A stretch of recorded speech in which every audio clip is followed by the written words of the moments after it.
Welcome in the second section of our course.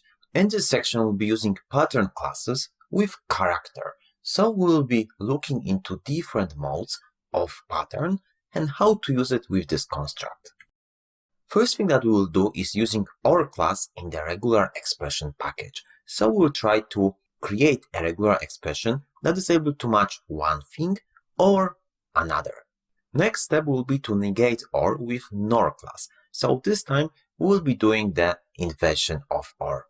Third video will be about matching multiple characters with ranges. So we'll create a range with some upper bound and lower bound, and we will test that specific string is falling into that range.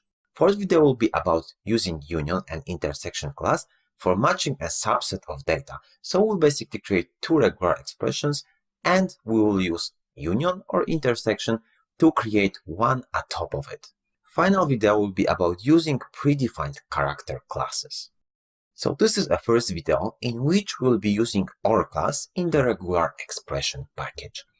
So we'll be using OR on one letter. We'll try to use OR with multiple letters, and finally we'll use OR with set structure. So let's start from the simplest test case. So we can see that we have a test that states that given OR set, when matches and then it should be correct. So let's see what our regular expression does look like. So we can see that there is a specific regular expression that is not literal anymore. So we have a braces and A, B, C. Then we have text that we are matching against, and the expected output we should get one match. So everything inside here is OR. So our text should have A or B or C, and any from those characters will be matched. So this is important to know that, and very useful concept. Let's start the test.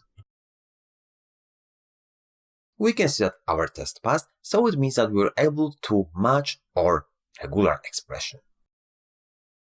Let's consider how our statement works when we have a longer text. So here we will match if our sentence or text has A, B or C, but this time we are matching against CAB text.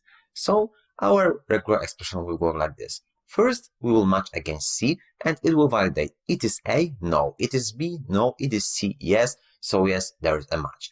Then same thing for A. It is A, so match at the beginning. And finally, for B, it is not A, it is B, so we are matching. Because we are good if any of those three characters is matched. That's why we are using the OR.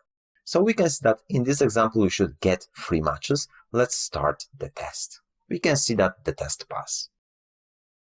Final thing that is a bit more complex is using OR with set. So we can see that here we are specifying BCR. So this is a beginning and this is our well-known OR statement. But then we are specifying AT. So that means that we should have one of those 3 letters at the beginning, and then finally we should have AT. And AT is a literal here, so it must be matched. So this is simple equals. So we can see that BAT should be matched because B is 1 against those OR values. Cat should be matched because C is there, and rat should be matched because also R is here. So we can see that we can compose those OR statements with literals. But let's see what will happen if we will supply here, for example, B. We can see that still we have 3 matches because this is different than here. Here we matched only one of those characters. Then we need to have one of those characters, and then we need to have subsequent AT. But also if we have, for example, DAT, it will not match because D is not one amongst those numbers. We can see that it passed because this new thing was not matched. We still have 3 matches here.